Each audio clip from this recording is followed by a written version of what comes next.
on YouTube. So I am ready whenever you are, Terry. All right, so then we will call to order the September 30th Parks, Trails, and Lakes Commission special meeting. Jamie, do you want to do roll call? Yeah, Terry Steenblock. Here. Jason Steenblock. Here. Tim Miller. Here. Tim Gary. I think he's here but muted. He's on here, he's just muted. Doug Ramseth. Here. Karen Moorhead. And Betty Geyer. Here. Okay. All right, and then we would look for a motion to approve the agenda for tonight's meeting. So moved. Second. Do you want to roll call it or raise hands? We can do a raise of hands for this. All right, so we have a motion and a second to approve the agenda for tonight's meeting. All in favor, raise your hand. All opposed? All of them, okay. Opposed and abstain. All right, so that motion carries. And we are on to number 4, which is the open forum, and we do see a guest with us this evening. Yes, so commissioners, we do have one open forum speaker tonight. So it's Jerry Gruntner from the Forest Lake Association.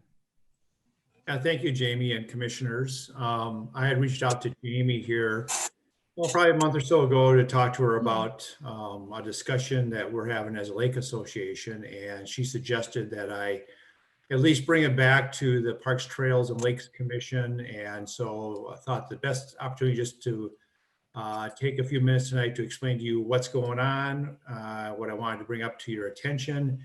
And then at some point in the future, I'd like to come and actually be on the agenda at one of your meetings to have further discussion and to talk about our next steps.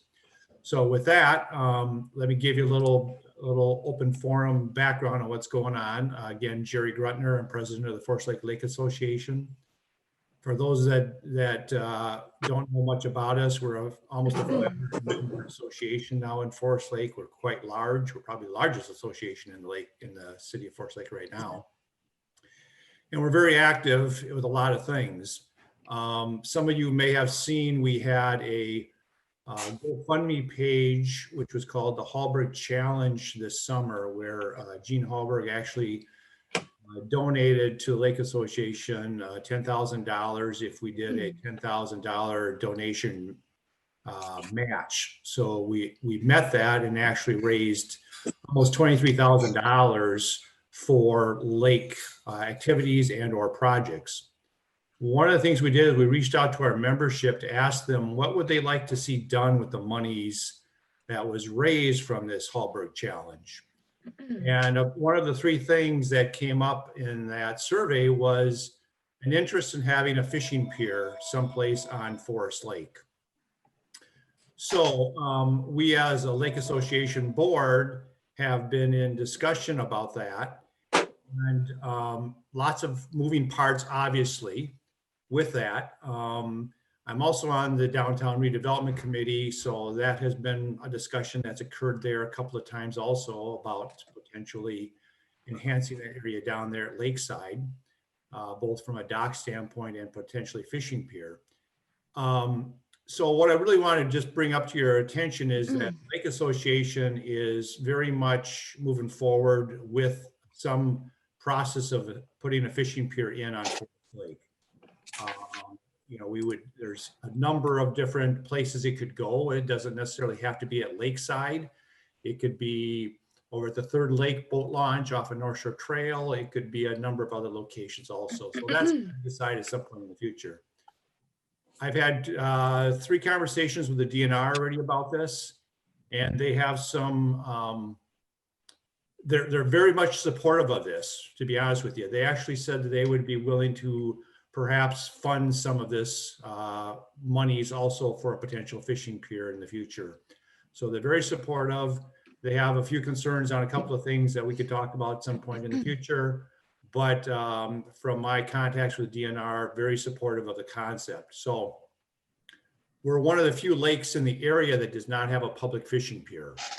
You know, White Bear Lake has one, Bald Eagle has one, Big Marine Lake has one. So being Forest is the largest lake in the East Metro, not having one, DNR is also thinking that this makes a lot of sense to do something there too. So what I'm just wanted to bring you up to speed about is that we would like to have a partnership with the city of Forest Lake to look at potential options through Lakes, Parks and Trails Commission for a fishing pier. We recognize it's not a 2021 activity. However, we would like to try to push for it being a 2022 activity and construct.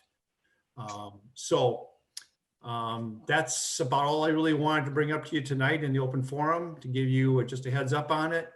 I will coordinate with Jamie to get on the agenda where we can have more questions and answers and a little bit more detailed information about it. But just so you know, the Lake Association does have funds that we would put towards this, along with DNR funding. So I think it could be a great partnership with the DNR, the Lake Association, and the city of Forest Lake. So that's all I wanted to bring up to you tonight. So thank you for allowing me to speak to you. Anytime. Thank you. Thank you, Jerry. Take your time. Thank you. Thank you, Jerry. I'm glad to hear you were able to talk to someone over at the DNR. We've talked about this a few times over the last couple of years, and it seems to stall out there. So that's good to hear that you've made some contact, and I'm really looking forward to moving on something with this at some point. Yeah, I think we can have a more meaningful discussion on one of your next commission meetings. Fair enough. That sounds great. We'll get it as a discussion at one of our future meetings. And Jerry, I'll just, like you said, we'll coordinate together a good time for that. Sounds good. Thank you. Thank you. Enjoy your evening. You're welcome to Thank stay, you, but Jerry. you don't need to if you don't want to. I'm gonna go have supper. All right. Hey, I can smell mine. All right. Yeah, that's funny. All right, so next on the agenda is the Bay Park equipment proposal. All right, so Chair and members of the Parks, Trails and Lakes Commission, just kind of quick recap here. We ended up canceling our regular meeting for September. We were still waiting for some information on some of these items. So the Bay Park was one of them. So wanted to get this before you. We've talked extensively about how we can look at leveraging some of the funds we may still have available for 2020 to accomplish a little project within the community. And one of the projects we talked about was looking at Bay Park for equipment. We did also look at basketball courts, which were too expensive for this year. And so this is a project that we could accomplish that was on our list of things that we would like to see happen. So included in your packet, I have outlined the situation with Bay Park. I can certainly pull up my screen share if that's helpful to kind of go through this together. So Bay Park, as you can see here, it's a small little parcel that we have as parkland. It's 50 feet by 100 feet. And used to have this really old equipment there. So just for toddlers, you know, it's right in the middle of a neighborhood. So it's a small little area. But we did take this out and with the intention of replacing it and made some efforts towards that, but unfortunately it was not approved by the city council at that time. The message I think was just kind of less parks and let's just focus on what we have. So currently this park has been sitting vacant. So it looks like this, and I have had a few calls about it, and it is something that we thought would be nice to just put some swings and picnic tables and maybe some small equipment, which aligns with the 2014 master plan. So I looked at a couple different options, kind of outlined it here. And as you can see, this is a pretty reasonable, low cost project and investment for that to service that neighborhood, to make the park walkable and somewhere for people to at least sit down, have a picnic, maybe go swing. The funding, again, we talked about, you know, we weren't able to use our programs budget this year due to the COVID-19 pandemic. So, you know, one consideration is seeing if council will allow for us to use those funds for this project. I outlined the timeline. So really we'd be securing the order with purchasing materials and equipment. So we have that this year, and then install in the spring of 2020. So tonight, just looking for discussion, and if the Parks Commission does want to move forward with this, I brought forward a couple ideas that I've worked with the companies on that we feel are a good fit for this park and being a small neighborhood park. So this is the first option. I think you might have all seen this. So it's a Little Tykes commercial with Northland Recreation.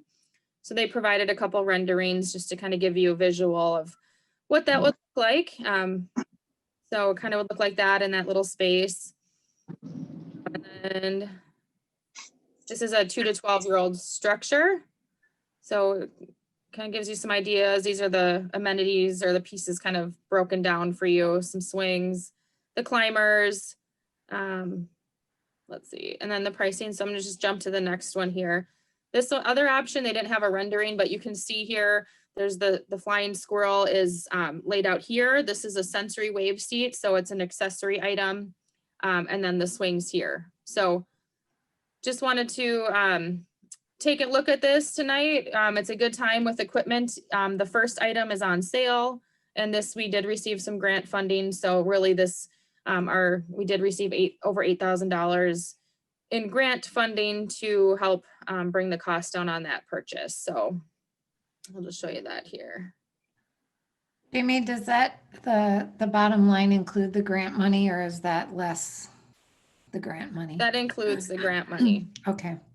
So on that project, they quoted the materials right here. So I'll show you that. The materials quoted is currently $21,000. So that you see that the grant is listed right here. And I did outline this in the staff memo. This number is clearly higher than the other quote, but please note that this includes an ADA swing that's rather expensive. It's an expression swing with an ADA. We also have this accessory item in here that the other quote does not have. So those are some things that, you know, we could eliminate or reduce, but I think really looking at the playground structure to see what you think is the best fit for Bay Park. So with that, open it up to discussion and if anyone has any input, but if you are wanting to move forward, we would be seeking approval on a project tonight so we can get council approval or recommend to council. I have a question, Jamie. Are both options the same age group? They are both listed for 2 to 12. As far as the grant is concerned, is that just the company providing a discount on the price, or what is the basis for the grant? That's a good question. So annually, this grant program opens up. I think it's just a way for them to potentially get rid of some equipment that, you know, phase out some equipment so they have the opportunity to bring in new, but it is a grant program that they run annually. And it's just a certain percentage of, you submit the application, they let you know what you're qualified for. So that is what I did for that product. And that's what the grant funding is that we would receive. So not quite half on the product.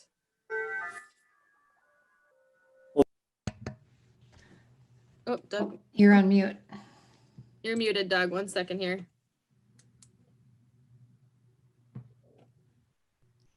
Hold on, Doug, you're muted. 1 second. There I go. There Okay, you go. Okay, we didn't hear any of that. the clock was coming on, so that's why I muted it. But it didn't. The Northland product looks like it could be more fun, but the price on the other one looks pretty good. The issue I would have is that ADA compliant swing looks kind of overkill on it, and the swing that was in the Northland, if they had something like that, it seemed one that could be used by everyone and be a little easier. Right. So, and that the spinning thing, nobody likes to have little kids throwing up at the park. So Right. I don't know about the swinging thing. So I'd be in favor of that one. The less expensive version minus that ADA swing, if there's an alternative ADA swing to that.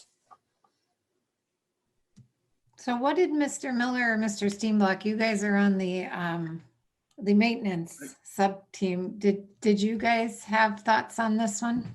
Actually, so we were looking at both playground sets, and the game time one was a little bit more expensive with the ADA swing.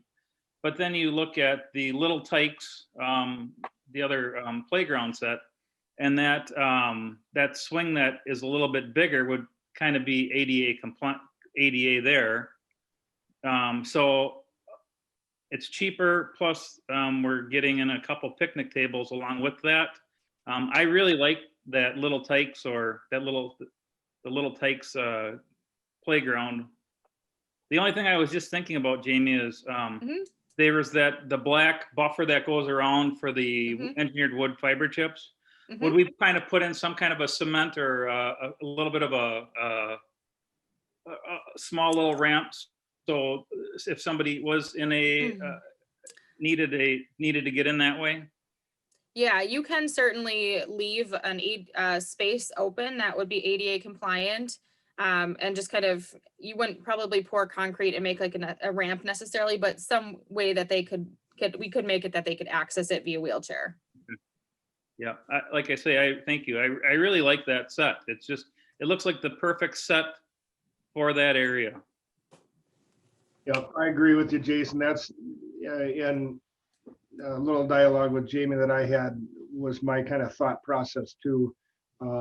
Obviously, cost is down, even though if we use the other set without some of the items, we could get that cost down too. But this one just has, has a little more, the more swings from what we're showing on the, I forget who is that, Northland Recreation. the game time one. Okay. The thing I did question a little bit after the fact, Jamie, was the installation cost on each. They show about the same. Right. And it looks like the more expensive set would require more work to install. So I had a little bit of question on that. But yeah, my preference also was the Northland Little Tykes set. Sure. And on the installation, this is the company's quoting it as if they're doing the full installation. So we could have I wanted them to quote it that way so we knew what that cost would be if we have to go that route. Public Works may have the capacity, depending on staffing availability in the spring. They may be able to do most or all of that installation work.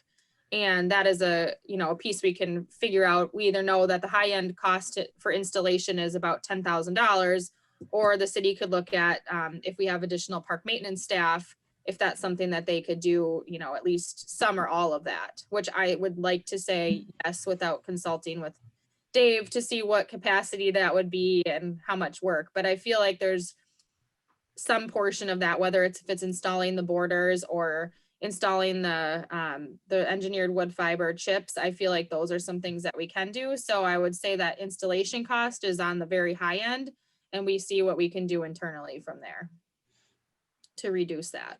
Yeah, I like that option, and I wouldn't be opposed to trying to help organize a group to come volunteer and help out either.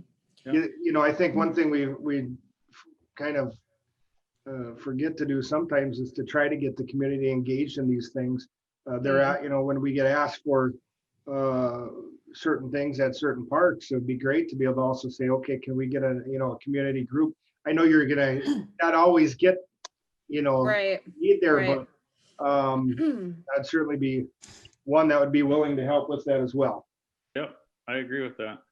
Yeah, and I think that's if we, seek approval, if this is approved and we can make the purchase and secure the equipment this year, then we can certainly work on that component. Because I agree, and I've also learned of other communities that sometimes, companies in the community just volunteer their time as a, contribution to the project, whether it's just they're donating their time and services to help with something like this to install. So I would say the installation cost $10,000 is, like I said, high end, and that's if that company comes in to do it, but we could work on a solution to keep that cost very minimal or none with city staff and or volunteer. Go ahead, Jason, you had your hand up, and then Terry. So I just one other question, Jamie. Where are they located? Where does it ship from? I believe, I don't know exactly where the Northland Rec ships from. But the good thing is they're free shipping with that one. So That's even better. they're out of, I know there's an office in the Stillwater or Woodbury. So I don't know if they manufacture it there as well. They could. I would have to verify. But it's free Actually, it shipping. looks like it could be Missouri, so not very far away. Okay. Well, it's nice to know that it's free shipping also. That's nice, really Yeah, nice. they have their freight as listed as free, so. Thank you. So I was just going to add a couple of things. I think, our original intent was to replace something there, as you mentioned, when we removed the old equipment. I think that this equipment fits in the footprint of that area, the little tykes. I almost feel like the other one would be a little bit excessive for that small of an area. The other thing I'm wondering is that if we say yes to this tonight and we get council approval to allow us to do it with the reallocation of the funds, if it would be possible, because I know we've had at least maybe 3 or 4 requests for something at this park, if it would be possible to put a little coming soon 2021 and a picture of the park design on there for people in that area, or that would be good too. Yeah, I think that's not a problem. We could put a yard sign or something, with the design printed in a timeline. And I know when we talked about this project, we talked about swing set and picnic tables.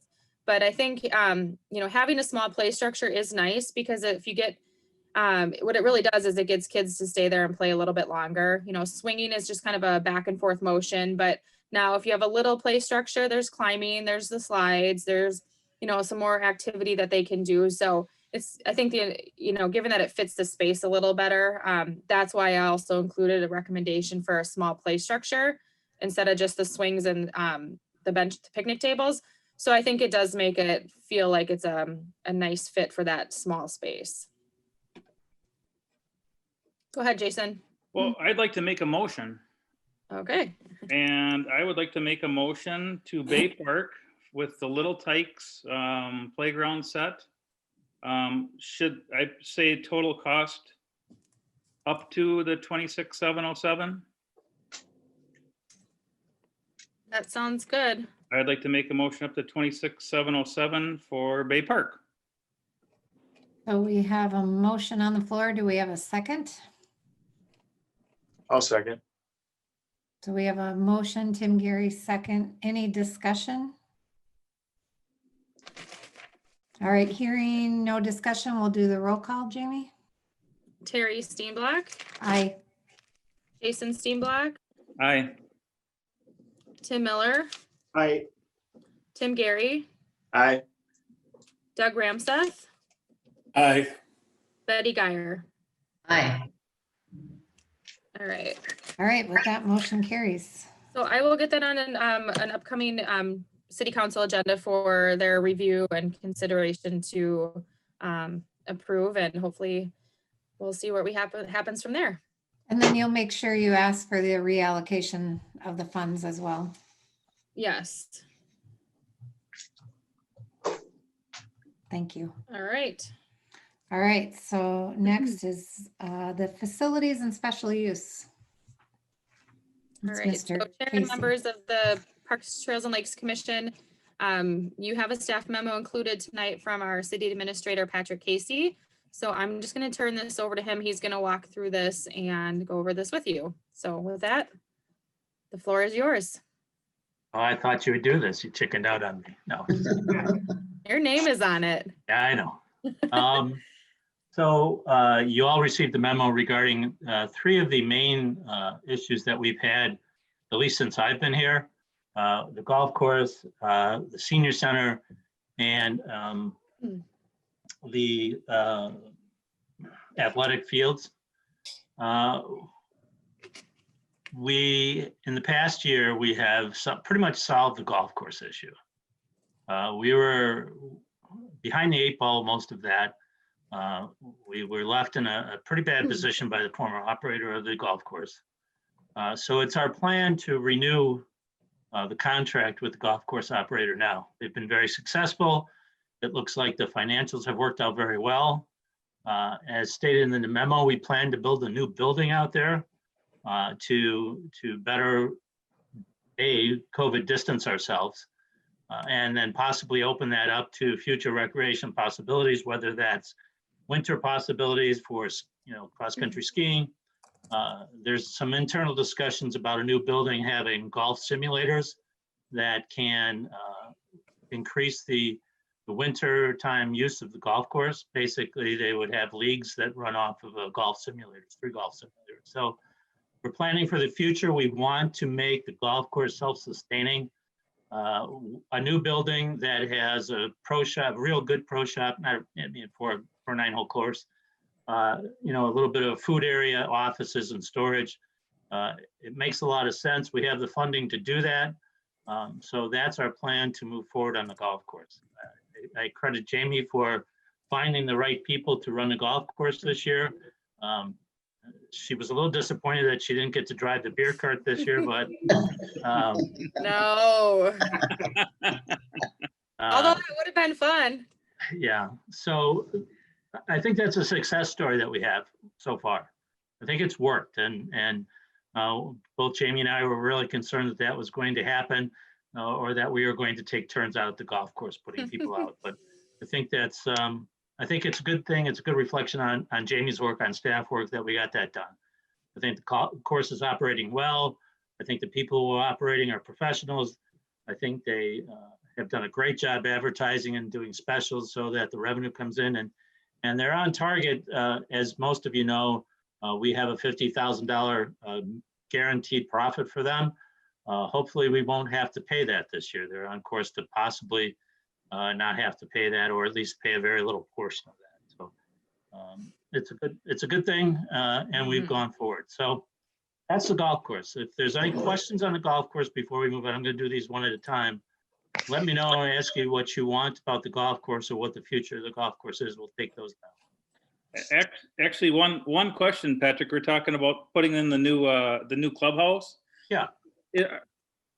Is there a chance that we can sell that clubhouse instead of just dismantle it and throw it away? Or do you there's to be honest with you, it's questionable on whose clubhouse that is. We have built, according to city records, the city built it. However, it's on the restaurant's property. For future discussion, I wouldn't count on that. We're going to be able to do anything with that at all except haul it out of there. Okay. Doug, You're you're on mute. again. I got to get rid of the clock. We like the clock, Doug. It's okay. Yeah. It keeps us to know what time it is. Don't worry about the clock. I'm wondering if you plan on having food in the new clubhouse. Is that in competition with Stella's then? And does that make them kind of an adversary in the project? Yeah, like most 9-hole golf courses, we will have some food. We won't be competing with Stella's. Hot dogs, frozen pizzas heated up in a pizza oven, chips, some beer or wine or something, but nothing. We're not going to be serving anything close to what a regular full service restaurant is. It's just kind of a little bit of side food. And the thing is, Stella's doesn't open until 3 o'clock in the afternoon most of the time. So it's really meant to service a lot of the early crowd, lunch crowd that's going to play golf. We don't expect people to make reservations or to come there for dinner or anything like that. So I don't believe there'll be much competition whatsoever. Actually, I think that the more people we have coming to the golf course, whether it's in the winter for hopefully for some golf on the machines, or as they come in the summer and golfing's been way up this year across the country, that it actually will benefit Stella's more than it will hurt them. Thank you. I was just going to give kudos to Jamie and to you, Patrick, as well, because I was ready to be done with it several months ago and you guys hung in there. And so thank you for finding a really good company. I think I like the idea of the clubhouse and the simulators. That falls in line when we were talking about our 10-year strategic plan and priorities. That was on that list of some of the things we brainstormed. So it's nice to see that coming to fruition. And it's also nice to see that it opens up the possibility of the golf course to our residents more so than just those that golf. I mean, there's some opportunities here to potentially use that clubhouse or those simulators for other activities as well. So thank you. I like it. I appreciate it. The other thing about this clubhouse, if golf ever, and, they have their ups and downs on golfing. If we ever are not able to provide golf because it's not economically feasible or things like that, we have built a building that we can use for something. It can be a recreational facility, it can be a winter recreational facility, it can be a rental, whatever. So building a building like that, it's going to be like a 50 by 60 building. We're not just going to waste it if golf goes away, which, I'll say I don't expect, but if in fact that we don't find a reason to keep golf, we'll be able to use the building for repurpose that to use it for other. I have a question. Where on the property would that go? Well, we're talking about that right now, and it's either going to be where the first and sixth tee goes, and we'll have to realign the tees, or it's going to be in the putting green. Oh, The reason we're talking about the putting green is it's flat, and it has to do less prep work to put the foundation and the stone and stuff down there. But we haven't decided that yet. So one of those two places. It'll be right close there with a path, but one of those two places. thank you. Other questions on golf? Are there already plans in place for that? I guess I missed this clubhouse. Is this coming just up through city council, or is this? Well, that's one of the reasons why we're bringing it to you. One of the things that we're doing is we have funding from the federal government for the COVID-19. And one of the issues with COVID is the social distancing and spread them out. If you're all familiar with the clubhouse now, you can't have more than 2 people in the place at the same time. So there's no way to social distancing. So we didn't have the time to go to any other board except the city council and put this as a priority because we're on a tight deadline. We have to start the construction before November 1st, basically. It's going to extend into the winter months, but we have to start it because we have to make sure it qualifies for funding. And we have the money already, we just don't want to give it back. Sure. And my philosophy is we've got money, we don't want to give it back. It's your money, it's the taxpayers' money. Let's do something with it instead of giving it back. So we haven't brought it before you or anybody else except the city council. It's been included in an approved budget for COVID-19 funding. We just had to act quickly on this. We just have to do it. And usually that's not the way we do it. And that's kind of the reason why we're talking about it now, because we want to make sure that you know that's going to happen. I think most of you knew it anyways, but we didn't want to shortcut you, but we had to take some steps to put this in high gear and get it done. Fair enough. Makes sense to me. Okay. Yeah. Any other golf course questions? Okay, no? All right, the second one on the memo that you have is the senior center. The senior center has been, and all of three of these issues have been kind of the hands-off issues that the city has had in the past with these particular things. The prior boards or administration says, just let them run. We don't care what happens. Let them run the way they want to run. We're kind of changing that philosophy just more by need than anything else as the golf course. Well, the same thing's happening with the seniors. Sharon, who is the senior center coordinator and who reports to the senior center board, which is a 501(c) independent board, has decided to retire. Unfortunately, today is the 30th and it's her last day. They had a lot of time to catch up with this. They've tried to recruit a replacement for her. To be quite honest, what Sharon was getting paid, $16-something an hour. You're not going to get a lot of people that want to do that kind of a job. I mean, they go work at Menards or Home Depot or McDonald's and do the same thing with a lot less responsibility. So we were kind of informed that was going to be the case about a month ago or so. I know the senior board tried real hard to find somebody and just couldn't do it. As you may know or may not know, the senior building is a city of Forest Lakes building. We own it. The model on these things, and I don't know if some of you know my background. It was my undergrad's in Parks and Recreation, and I've done this for the first 3, 4, 5 years of my career, ran programs like this, athletic fields and things. So the model that I have seen and you mostly see with senior centers is it's under the city umbrella, and that a coordinator or a supervisor, or whatever you want to call it, is in charge of the programming and runs programming for the seniors. That's what I see happening. If we do nothing else, the senior center will close and we won't have programming. We can try to let the volunteers run it themselves, but in the long run, that usually fails because they get sick, they go on, they don't, it's just not, based on experience, that's not going to work. So I think the city needs to get more involved in the senior center. I think we need to hire somebody to permanently do this job, whether it's a part-time or full-time. We're kind of fortunate with this COVID-19 that it's restricted and reduced the amount of activity that's going on in the senior center. They're only open, I believe it's Tuesdays and Wednesdays, or Tuesdays and Thursdays, one of the two.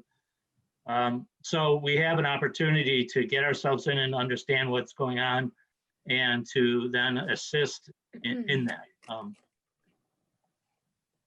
We have to then talk to the city council whether this is going to be something that they want to do and whether they're going to approve it. You have scheduled on, I think it's October 19th, a joint meeting between yourselves and the city council, and this should be one of the discussion points. In the meantime, Jamie is going to kind of shepherd this through a little bit. I think she has the time right now. We've had a little bit of reduction in these programs that we do now. The farmers market's probably on the wane, or if it hasn't, it's going to be done. So there's some time there, but again, the opportunity is there because we don't have a lot of senior activity. It's my suggestion, it will be my suggestion to council, that the city of Forest Lake take over the management of this operation and the programming of this operation and try to figure out how to do that. We currently have an open position that we planned for 2020, which was a part-time park person and a communications coordinator. We haven't filled that yet. It took some time to get the job description, but also it wasn't programmed to begin until July 1st. We had to get an agreement through the union to put this on the union contract. So we've done that. However, we've hesitated a little bit in the last couple of days and about the last month. I am concerned, to be honest with you, with the city's revenue in the general fund that will support this. And I'm waiting for the September closeout to see what the impact of the current times are going to do on the revenue. Anytime you do budgeting, and I'm kind of a budget guy sometimes, that we want to make sure at the end of the year, the general fund comes out even.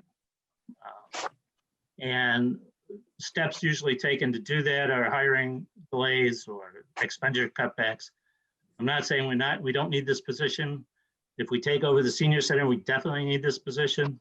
But we're kind of waiting for today's the end of September. We should have some kind of an idea where we're going to go in the next couple of weeks here.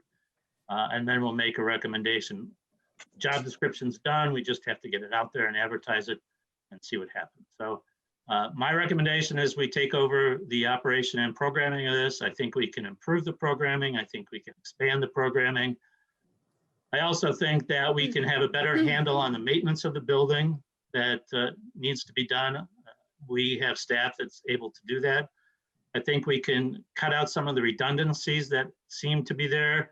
There's no reason a senior coordinator should be doing independent payroll, independent bills, independent auditing. You know, they have a CPA on staff that they does the payroll, it does the financial reporting, it does bill paying. We have the staff as a city to just eliminate all of that. We have people to do that. It will be absolutely nothing for us to take that over. The budget of the senior center is fairly minor. Their bills are not complicated. So if we cut out some of those expenses, CPA, payroll, and things like that, put it into our finance department, let them run it. I think we can have some efficiencies there, and then that will help us fund a new position in the future. So I'll stop talking for right now and ask if you have questions on the seniors. Patrick, can you talk a little bit though about the revenue we direct to the center? I don't know if this team knows that. Right. Knows about that? Yeah, so. Yeah, I think in the current year, in fiscal year 2020, it's $50,000 that we send over to the senior center, and that really has been kind of used for maintenance. It's been kind of used for this and that. It's really kind of an odd thing that we do. In the 2021 budget proposes a $65,000 contribution to the senior center. That in and of itself will hire somebody at least to coordinate, or less, to coordinate the process. So the city currently does fund a good chunk of money, but yeah, I think we really don't know why it is. We don't know how much goes to maintenance, how much goes to supplies, how much goes to Right. shoveling the snow. I mean, they've got a independent maintenance guy that comes in and fixes things. Well, a whole public works department probably can do a lot of that. Again, it's really similar to the golf course, where, again, I said earlier that the city has been kind of hands off on this stuff and just let them run, close your eyes and they work fine. Well, whenever that happens, you always get to a point where things fall down. And we found it with the golf course last year, and we're finding with the senior center this year. So we're kind of reacting the same way. This isn't quite as mission critical because we have a lot of time to do this. We don't have to have a golf season open up and ready in a couple of months. So I think a slow progression. And before we move forward, I have to get the council's permission to go this way. I can't, if I do it myself, I can't. I mean, I would, but I want to make sure everybody's on board before we take that kind of step. Do we have an idea as to how many people utilize the senior center? Well, like the golf course, we kind of have an idea, but we don't know how accurate it is.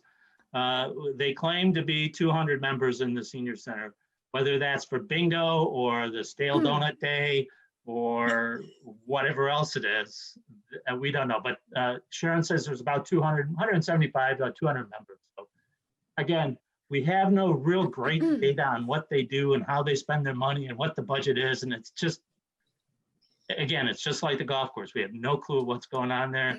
And that's not because the people who ran it were not great managers, although one of them might not have been, but it's just because they don't keep those kind of records and we don't know those kind of records. We have to kind of rebuild the management structure of that program. And I just was going to chime in really quick on your question, Doug. So aside from all the members, they do have outside groups that come in to run like silver sneakers classes. They do Weight Watchers, Quilters Club. So people come in, and then they do have a lot of weekend rentals. So it is space that they do rent out. So that's something that we could take on to look at that fee structure. There's actually quite a bit of space there or at the senior center that we could look at maximizing or better utilizing that space for additional rentals. So they do receive some revenue coming in, but again, to Patrick's point, we don't know exactly yet how much and what that looks like, but those are some other components aside from just the senior recreation programming for the members and the community. Yeah, and that building has 3 really good rooms that can be rented out, and they probably could be rented out at the same time. So I think we could maximize the rental. I think we can make it more of a recreation center than it is just a senior center, so that there could be, I mean, if you think about last winter when you had your winter carnival, maybe it's not in the city hall, maybe it's at the senior center instead, where it's a little more intimate and a little less, not friendly, and they don't have to go upstairs and elevators. And so it opens up again, like the golf course clubhouse may open up additional possibilities down the road that kind of open up to our imagination and what we can do. And Doug, I can speak to the kind of the membership or the activity there a little bit. I'm the city council liaison to the senior center. And I will say pre-COVID, it was very robust. The programming that they had was very robust and participation was good.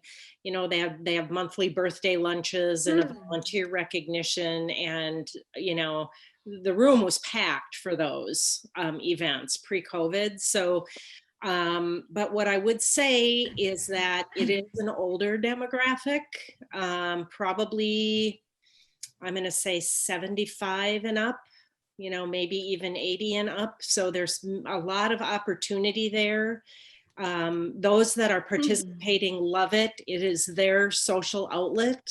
But I think there's a lot of opportunity there to potentially expand some programming to younger seniors as well. And I think, Patrick, you could even speak to this, or Jamie, there's potential for YMCA and, kind of intersection with their senior program. And they have done some of that there, some exercise classes. So it's a pretty busy place, but there's still a lot of opportunity. Yeah, and I think part of the point is if we take the burden off of whoever is going to run it in the long run, of having to worry about how to file payroll and do audits and run the bills list and write checks and all of that administrative stuff, and even reserve rooms for that matter, that a good senior programmer will look for expanded programs and will look for those partnerships like the YMCA to come in and augment their programs. Yeah, I think there's nothing but up as far as that goes with looking for partners in programming. I have a few comments. I would say that the way Forest Lake does some things is not normal. And this is another example of not normal. Agree. And, as a taxpayer as well, it concerns me that we give away this money and we have no idea what happens. And we're missing out on the potential for capital improvement opportunities if we were to be managing this and renting it. And so I like that we're starting to normalize. The one concern that I have, I have a couple of concerns. So one of them, and I know Patrick, you touched on this a little bit, we have the staffing piece. So when we had originally requested to have a communications person added, that was because we had work for that communications person to do and envisioned without the senior center. And now we're adding the senior center on top of that. And I would say it's been quite a long time since we talked about that posting, and it still isn't out. And I hear you that we've got the budget, and that makes complete sense. But I still think we need that communications role, and we need another role, whether that be full-time or part-time, to assist with this. Otherwise, we're going to continue to rob Peter to pay Paul, because we get started on we think, oh, the farmers market's just about over. Now we're going to start on some community activities. Well, nope, we're not going to do that. We're going to pull Jamie over here to the senior center. And we're doing these, as I call it, the 5-alarm fires for the burnt marshmallows, but we seem to be in 5-alarm fire mode most of the time and not able to actually fully strategically plan and execute. So my personal opinion would be, what does it hurt to get that communications position posted? You don't have to hire it, but my experience working in state government, at least, and I'm assuming city government is similar, it takes a few months to even get somebody on board. So could we at least, you can always pull it back if you decide the budget isn't there. So that we can get that going. And then my second question is, when will we be hiring this second or fuller part-time person to help accommodate? What's the schedule for that? So we know what to expect. Well, okay. So I will concede and have to agree that the city probably hasn't run these 3 different things we're going to talk about tonight in the best way. For whatever reason, I don't point fingers at the last guy that was here or the last councils that were here. And yes, it's a Chinese fire drill. We're running around with our heads cut off like chickens, right? So it's just going to take a while, and I'm not making excuses, to straighten all this stuff out. And I think we're making progress on that. It's not going to happen, within 6 months. We're not going to fix all of these, but we're paying attention to what we need to pay attention to. I have a different philosophy than probably the past administrator about how things should be run. I I think it's a more solid and a more sustainable method to run that. So we'll get there. I promise you, we'll get there with the senior center. We'll get there with golf. And when we talk about these fields, hopefully we'll get there as well. I do not have any budget right now, unless I look at the senior budget, and we haven't even gotten as far to hire the communication/recreation position, which was proposed in this year's budget. So we have that. We can go ahead and we will post that sooner, probably sooner than later. But as far as hiring another position, right now I don't know when that will happen or how that will happen until I have a better idea what's going on over there. We have to evaluate, we have to understand how the operation works before we can put somebody in that position. That's my belief. That's what I do with any other position. If I were to hire, I mean, we hired a finance director this year, or last year. Before I hired that finance director, and fortunately I have enough finance background, I didn't go right out and hire her actually right away. I needed to understand how everything worked first. And you know, it's not a delaying tactic, it's not an excuse. We need to understand how this works before we can slot somebody in there. And we will do that as quick as we can. And yes, Jamie will have to do a little bit more on her duties. She's very capable. She will get any help that she needs through anything that she has, whether it's help through finance, whether we have to put a temporary employee there somehow. The other thing about hiring is, if I'm hiring a senior coordinator, the entire city's a union shop, except for 4 people, myself and the administrator. So before I can even begin to hire a senior coordinator that reports to the city, is on city payroll, I have to talk to the AFSCME. So that means we have to have a job description, we have to talk to them, we have to get a memorandum of understanding. That all, fortunately, in my experience being here, we right now have a very good relationship with all of our unions. We all are, I think we're all getting along, we all see eye to eye on a lot of things. So while I will not commit to when that new person is going to be hired outside the communication recreation person, I know that in the long run, we're going to need to make that determination. And I would challenge the board here, the committee, I should say, to talk to the city council about this and what their needs are. I mean, you're the voice, you're going to be the voice of the senior center. You're going to be the people that the senior center programming kind of reports and is funneled through. I'm going to put that on you to go to the council on the 19th of October and say, hey, here's our goals, here's what we need, here's our immediate needs, our intermediate needs, and our future. And that's on you as well as is it on me. I mean, I have a vision in my head. I know how things are going to have to work, but you also have to become champions of the parks and recreation, and recreation facilities that they have and the programs. So what I hear you saying is next week you'll have a new, no, I'm kidding. Kidding.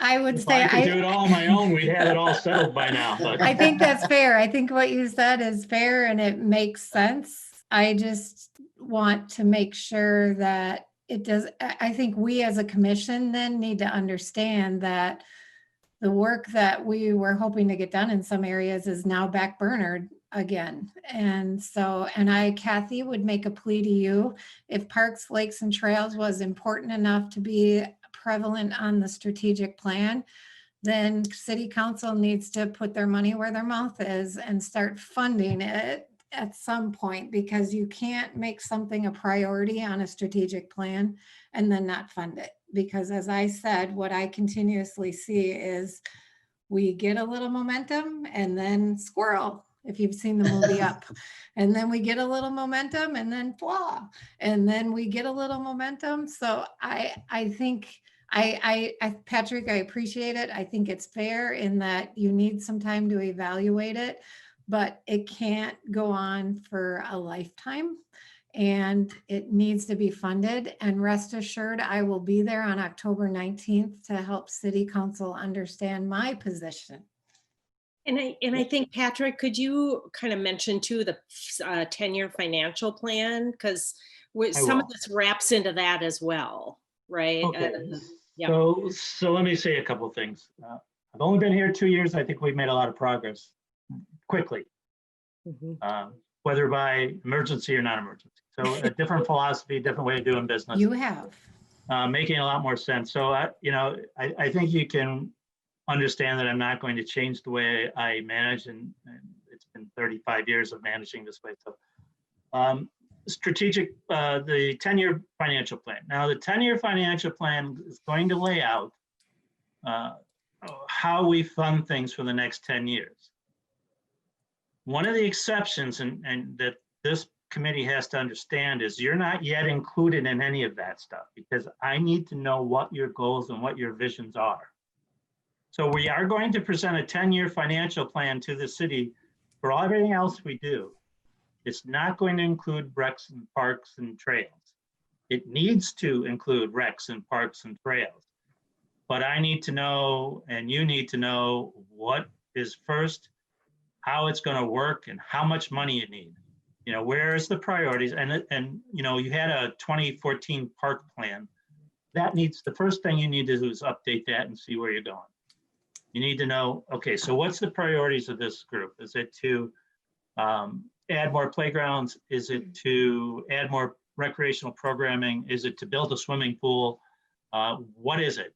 And I challenge you, that's what's going to have to happen. That's what you're going to have to go through and do. And I would agree with you. And we've tried to start that effort, right? What, a month or so ago? Right. And now here we Yeah. are again, where, Well, I mean, you said Sharon's retiring, right? At the end of September, Yeah, and and my we're trying- records, that's today. we're trying to kill all the squirrels. Yeah, So, right. Sorry, No, but I, for you squirrel lovers. But no, I understand. But you should take the next year to do this. And the nice thing about a 10-year financial plan is it's a plan.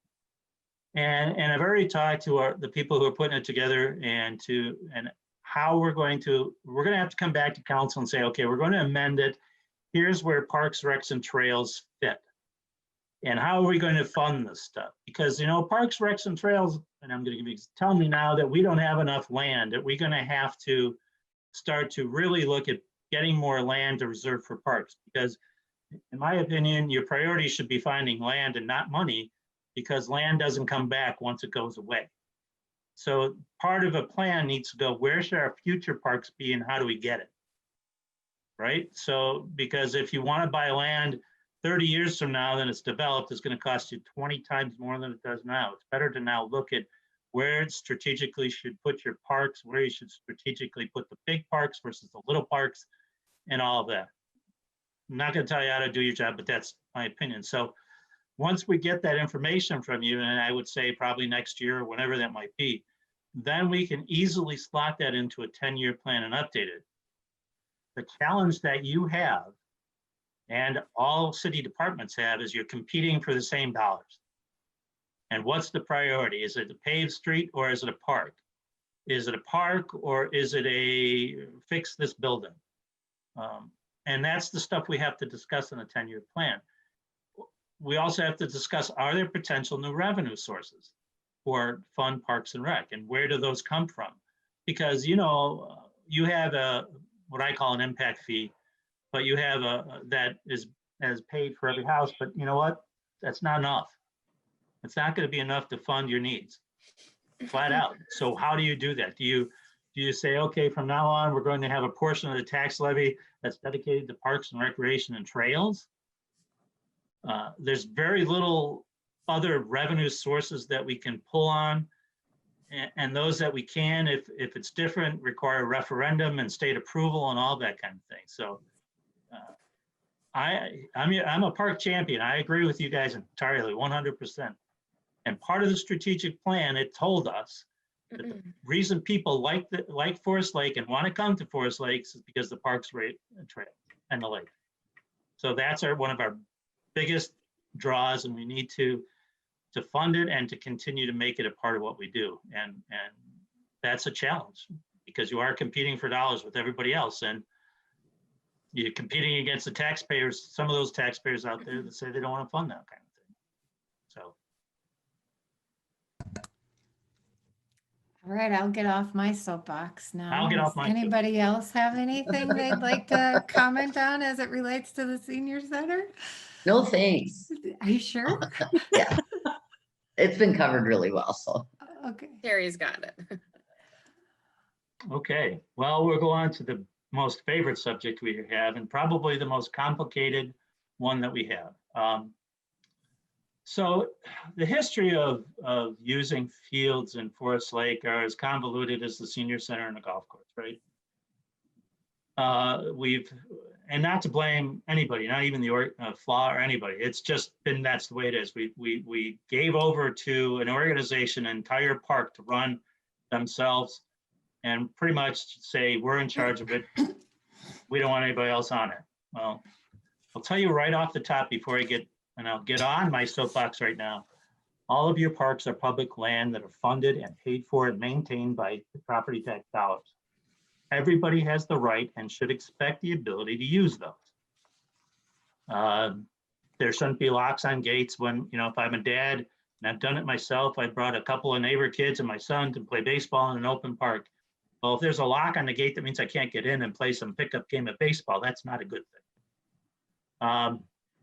In the past, the city has had a very complicated contract with the athletic association. And that contract called for, well, tell us how much you sell at the concession stand, tell us how much money you take in, tell us how much money you spend on finances and all of that. And it just is a very difficult thing to understand and to track. The model I am used to and have used in the past and most places use is a field usage model. I don't care if it's FLA. I don't care if it's the YMCA. I don't care if it's a dad and a son having a birthday party and they want to rent a field. I don't care if it's Leela. I don't care if it's any of the schools. All you do is you reserve the fields for that organization or that party and you charge them a fee. Flat out, that's it. So what I'm proposing, and to keep this really short, is that we come up with a field usage policy that eliminates all the other gobbledygook in a contract and says, if you want a field, rent it from us, give us the dates. I mean, we don't have a field structure or how much that might cost yet.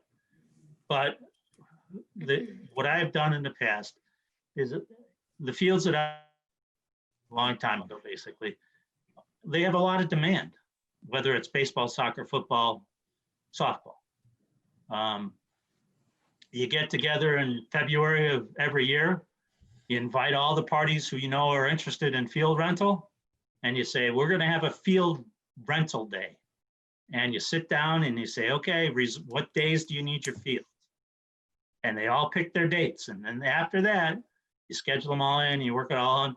And then March 1st or April 1st, you open up to the public, whoever else wants to. Now, there's going to be issues about, well, how do we do makeups?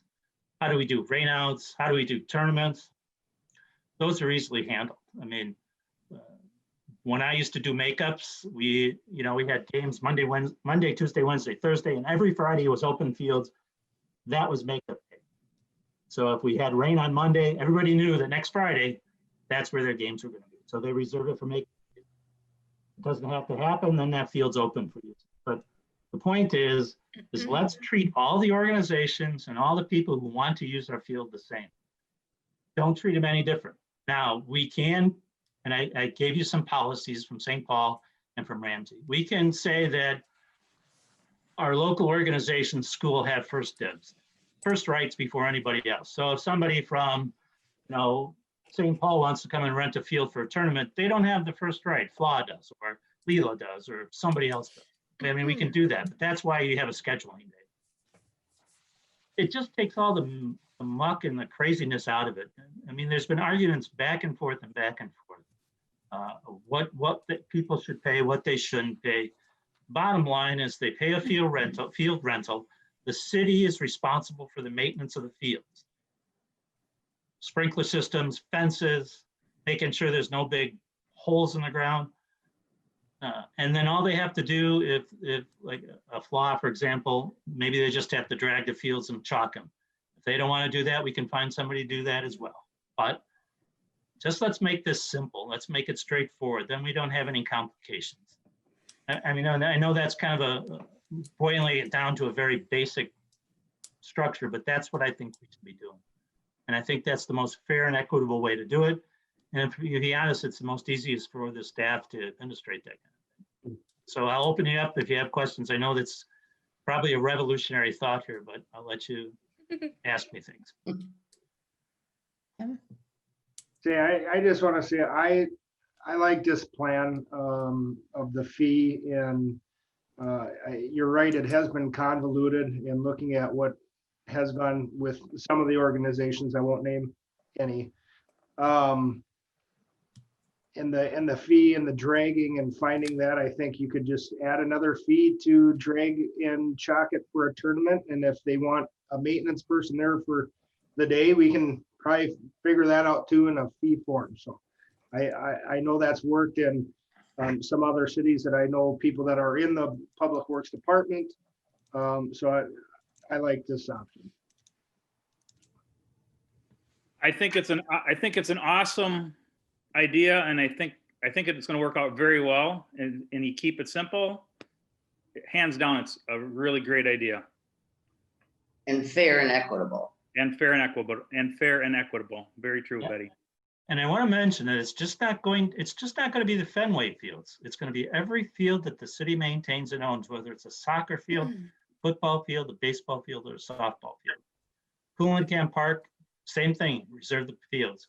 Any of the parks that we have a facility, reserve the fields. And maybe later on when we can put up more hockey rinks or stuff, they could reserve an outside hockey rink during the winter, who knows?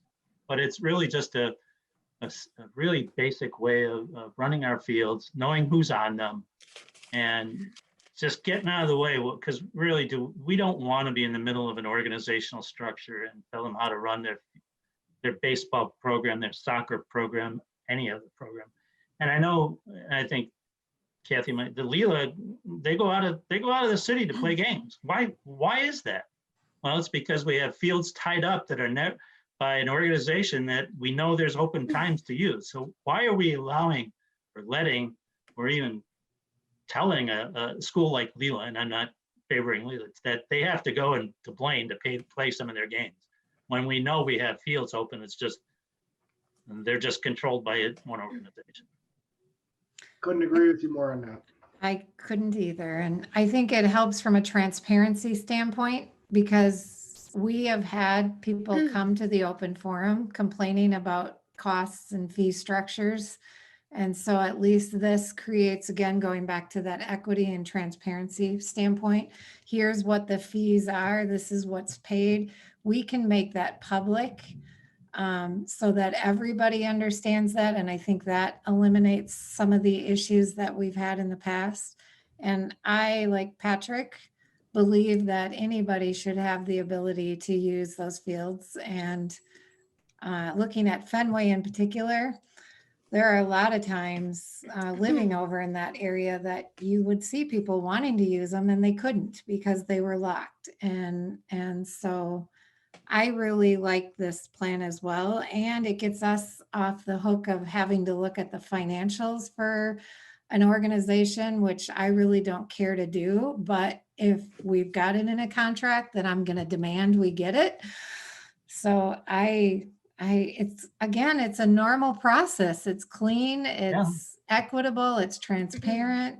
It aligns with what other communities do. It's a proven model. It'll work. Mhm.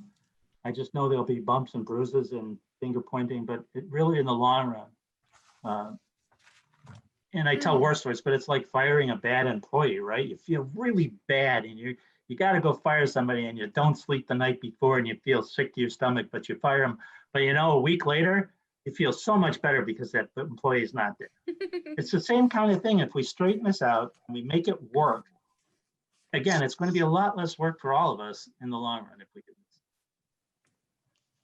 So Patrick, in your earlier statement about you and your sons want to go use the ball field and it's locked. So now it's open and we schedule the ball field, but if there's nobody there, kids can go in and have a game all by themselves. Yeah, that would be I mean, again, I go back to my initial premise that these are fields that are paid for and maintained by your tax dollar. Yeah. You know, as long as we can have people go on them and just play pickup games, they're not going, you know, the risk of any damage or anything like that is very low. You know, unless you get some clown that's going to drive the feet, but we don't open big gates for cars and trucks and things to go on them.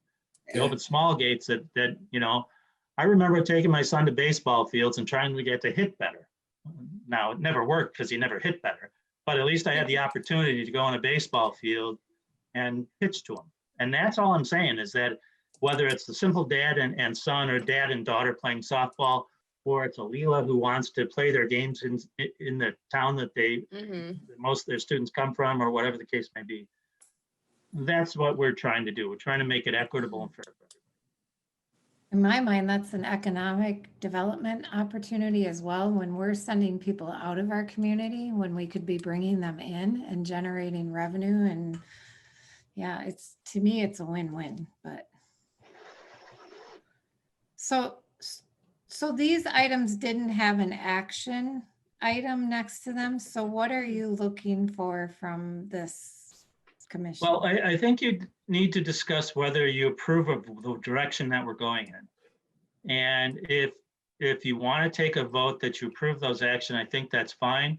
Because really the next step that I planned on this was going to the city council with the joint meeting and saying, here's what we want. This is where we're going. And then we'll come up with the policies. I mean, we need to send back to the council a new contract for the golf course. We need to get the council eventually to approve some kind of senior center coordinator that we don't have yet. We don't know how that's going to operate. And we need to have the council's permission to change the operations and the reservations of fields. If we get that approval from council, we'll come up with those policies, we'll come up with those job descriptions or whatever they are, and go back to either you and or the city council to approve all that. So if you want to give an approval of the direction we're taking, unless you somehow disagree, I'd be happy to have you take a vote and say, send it to the city council and we'll talk about it on the 19th of October. Yeah, I think being it's a discussion, we could certainly do a consensus vote to just get everyone's approval that it's, you know, that everyone's on the same page as a consensus with the direction. I just have one question about being ready for something on the 19th. Is there then something we need to do before the 19th to support this? And that's up to you how you want to support it, who you want to call, what you want to call. All I believe in on the 19th, I'm going to have the same exact discussion with the city council. It's really up to you to say, I like it or I hate it. Okay. If you like it, that's fair. Go. If you hate it, well, then I'm surprised. All right. And I think it's important for us to know if you like it or hate it. Yeah. Okay. So without doing a formal, I'm going to make a motion to support carrying this on to the city council and ask for a vote from people. I second. All right, can we do a roll call? Terry Steenblock, Aye. Jason Steenblock, Aye. Tim Miller, Tim Gary.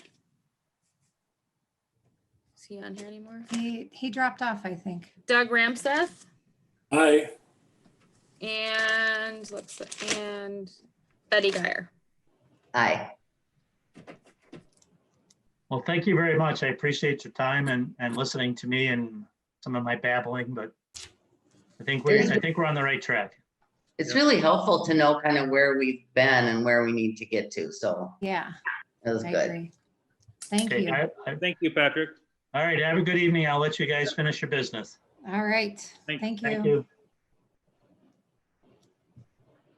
All right. So we have, boy, all of a sudden it's really raining again. I know. Holy cow. We have staff updates next on the agenda. Do we have? Just for me, a quick staff update, just to talk a little bit about kind of the next step. So October 19th is a joint workshop with City Council. For that agenda, we'll do a park review for the year. We will have the conversation about tonight with the we're calling it more of a facilities and special use policy and model. And then lastly, we'll have a 10-year plan discussion. So that was really the first intent for this joint workshop, was to talk with the city council about our 10-year plan, our vision, things that we talked about in our workshop. So that was the original intent. We did kind of step up with, given the senior center situation, we are adding this other facilities piece as well. So that's where that tie-in will come in. Other than that, then we'll have our regular Parks, Trails and Lakes Commission. We're going to be back to Tuesdays now that the farmers market has ended. So I'll send a reminder, but the third Tuesday of every month at 5 o'clock for October, November, and December, and then into the new year. That meeting, I would anticipate talking about our fee structure. So that might look at our normal fees that we've charged for community events, so arts in the park vendor fees, park rental fees, but we're also going to want to take a look at some of these other potential fees for fields, even if, you know, something with the senior center may fall in there. So the fee structure will be on that agenda, and I'll keep you posted if there's other items, but that'll be our key item to focus on. Just aside from that, I've been working on, from the community programs and events side, I've got a handful of things that are in the works right now that are near final planning stages. One is a drive-in movie. I'm just waiting to make sure the screen's available. I was looking at Friday, October 30th, out at Fenway Park, where we could do 2 different showings. Start with Monsters, Inc. for the younger kiddos, and then do another showing of Hocus Pocus. So that's what I'd like to see that still happen. I'm just, again, waiting for them to confirm the screen availability for that.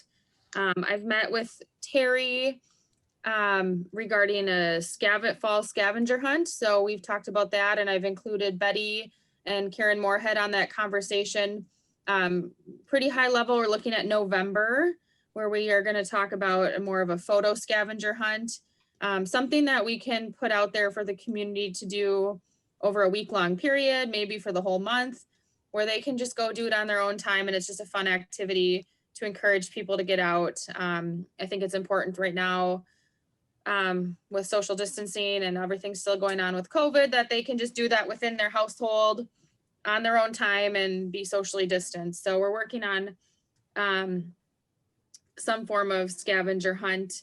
And then lastly, we talked about still doing the tree lighting ceremony. That would be Saturday, December 5th. So we're just gonna have to be creative on what that looks like to be done safely. Couple options I've seen in other communities is they're live streaming the tree lighting portion. Other communities are just having the tree lit at the beginning of the event, so that you don't have people huddled around the tree for the actual lighting, and then just different programming throughout the park. So having to look at some models, but that would be December 5th. And then lastly, I sent you some information on the Magical Park. It's a app through Google Play or the App Store. Stumbled across it through a network I follow, Women in Park and Recreation. And we share a lot of ideas on there, and it's just something that I think is kind of fun and interesting. So I'm going to continue looking into that, but that would be fun to consider for just an activity people can do on their own time safely with social distancing. So that's kind of the community program side of things. And lastly, I mentioned early on that I oversee our recycling grant initiatives. So I have a lot of work to do there. And I'm looking at something for November 15th, which is, I think it's like America's, recycling day. So kind of a lot on the program side. I'll see how much of that I can bring to life as I work with the senior center transition and how that will come together in the next couple weeks here. So that is it on my end, unless you have any questions on anything. Terry. If we're going to do the joint council meeting and talk about the 10-year plan from a priority standpoint, I would rather see you spend some time. Can we get kind of a draft document of what we talked about and figure out if that's what we want to bring forward and what that looks like? Yep, that's actually high on my list. I did meet with Patrick this week just to clarify expectations for the Parks, Trails and Lakes Commission and myself for that joint meeting regarding the 10-year plan. So just summarizing some of the key items that we talked about. So I'll summarize that in a PowerPoint format, and then I can send that over to you to make sure that I'm not missing anything. And at least get the ideas out there and just to figure out what those costs might look like. May take some time, but I think at least the intent was to get the city council involved to show the vision that we've come up with and start prioritizing that. And that's the intent of this first meeting. And then from there, through that workshop, give us further direction on, okay, is this a go? Are we in alignment? Are we missing anything? And then from there, we can start piecing together with some of those costs to then insert into that 10-year plan.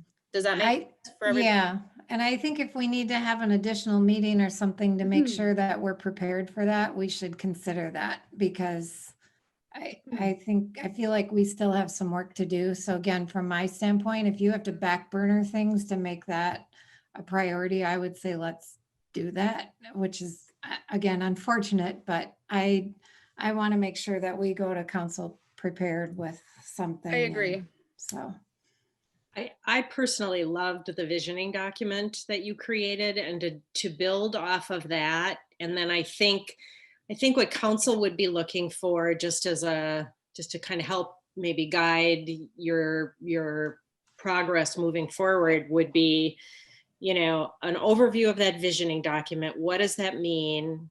And then a prioritization of the items in that document. And then how would you phase that in to each budget year? So as we're looking at those, the goals of the Parks, Trails and Lakes Commission over that period of time, we've got we know, kind of ahead of budgeting season, what kinds of things you're looking for in that budget year. That makes sense. okay, thank you. And then, did I hear Patrick, he said land should be one of them, and I don't recall us talking about land, purchase of land. Yeah, that's a good question. I would say up until recently, maybe under former leadership, we were carrying a lot of debt for the Fenway Athletic Complex, and the direction was, when a development project comes in and you're considering the park dedication requirement, the feedback we received was take the cash, because we still owed quite a significant amount of money towards that project.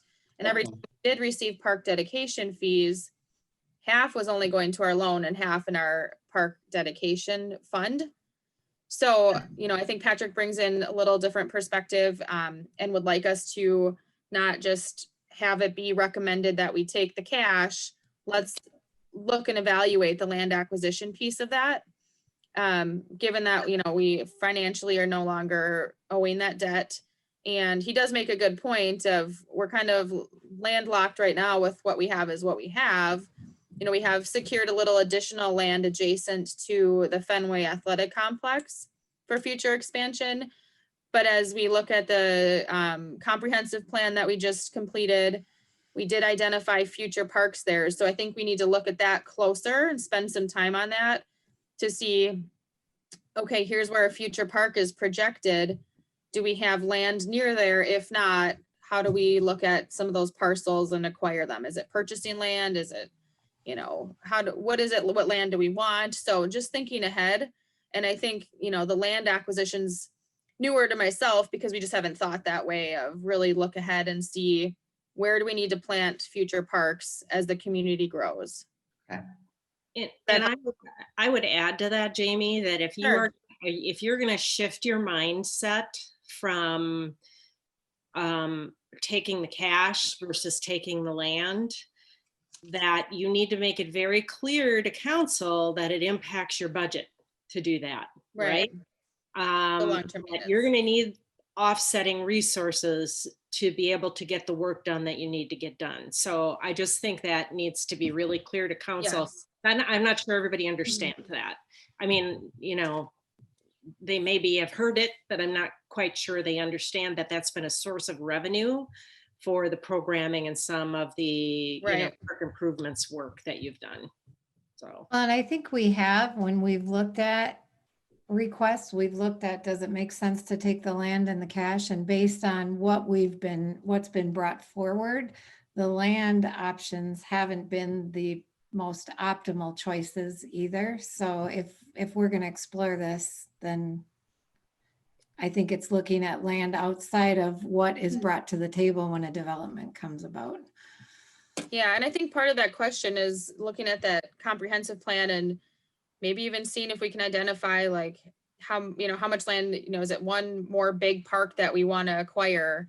I'm not saying every development we need 6 more parcels or 6 more parks, but is our vision to create, acquire one really big park that's kind of a go-to park. Lakeside's great downtown, but it is smaller, you can only fit so many people there. So I think just looking at that piece a little closer as we continue forward in our 10-year plan, and just know that land acquisition is something we'll want to look at. And I think securing some land, especially the southern, as we continue to grow, is important. But it does, Kathy, to your point, really affect revenue coming in. And anytime you add more, you're going to have that long-term cost and maintenance. So to be mindful of that. I couldn't agree with that more, because it doesn't help to have all the land in the world if you have no money to develop it. Yeah, So or if it's in the wrong spot. if it's in the wrong Right. spot, to Jamie's point, so, or to Yeah. Terry's point, so. And since I've been on the Parks Commission, we've always been behind the 8 ball with funds. So that's why we've always taken the funds to try to just do the bare upkeep on our parks. And so like Kathy said, we need to make sure that council knows that we're going to need a separate funding allocation for land. Yeah. And I know we'll get there in the conversations, but as part of the 10-year financial plan, but I think, as we navigate through this and identify our priorities and put some price tags to some of these things, I really think looking at alternative revenue sources is going to be one of the tasks in that Yes. process, because I've seen other communities impose a 0.5% sales in tax, and 40% of that tax revenue coming in is from outside the community, people that are coming into Forest Lake to use our recreational facilities. And I know that requires referendum and state approval, but communities have done it and they've been successful. So, I think those are things to think about, not next year, but those are going to take some time. But I think right now is what's the vision, and have a very strategic approach to that of here's exactly what we want to do, present that, and then figure out how we're going to fund all of it. So I think I feel like we're trending forward. We're taking the steps forward. I think the joint workshop with council will be very helpful for us as we continue navigating down this road. And if we do need an extra quick meeting, I'm certainly happy to coordinate that early mid-October. Thank you. it would be interesting, Jamie, because we have floated the idea of a city tax from time to time, just to have a small city tax, just to have a consistent source of revenue, and not people don't like taxes, right? I mean, it's just the nature. I do. I do. I actually really like to pay taxes. I think Tim does to some degree, right? Yeah. I'm just So like saying. April 13th when he's like taxed out. Yeah, well, especially locally, when you can see the fruits of those dollars that you Yes. pay, right, at the Yeah. local level. I don't like federal taxes much, but I do like state and local tax. Anyway, but it would. I wonder if there would be a way. I wouldn't even know where to begin with this, but it would be interesting if there would be a way to analyze the tax, the revenue impact from a small tax beyond the residents of the city of Forest Lake, right? So those that are Yeah. coming in for recreation or to visit restaurants or to shop or whatever, I am Yeah. not sure how that would be done if there is a way to do, I mean, Yeah. yeah, you know, you can Does the create. League of Minnesota Cities have something, or So- the Department of Revenue's research So- department? I attended a conference, and one of the sessions I went to, I don't know the exact title, but it was about, there was a few park directors from other municipalities who had gone through this, imposed a sales tax, small city sales tax to fund their large, big improvements for the community. So the city of Elk River was one of them, and they just went through their whole Active Elk River plan, and they funded it through a small sales tax. And I believe they used the U of M for a study. I think the U of M did a study to determine exactly that. How much of this sales and tax impact will affect Forest Lake residents or Elk River residents versus people coming into their community. So I think they had said, and I'm just, bear with me, it was over a year, but 40% I thought was from outside of their community. So I think that, I mean, I would be up for the challenge and doing the research to understand that, because I think that we do need a sustainable and pretty significant revenue stream if we truly want to accomplish what we want to accomplish in 10 years, because funding has always been a problem. And I visited a park this weekend, brand new, I think it was Little Tykes, and it was probably $500,000. Like, that's just one project, you know, and we talk about the trail development and the list goes on, and we're talking like, this is going to be a lot of money. So I think that, you know, to really see the reality in our work in a 10-year plan, because as Patrick said, otherwise we're fighting for the same dollars. And we, you know, there are certain things that we're going to absolutely need as a priority over maybe a new park development. So I think, you know, I can put that on that list of, in the next couple months, maybe look at what that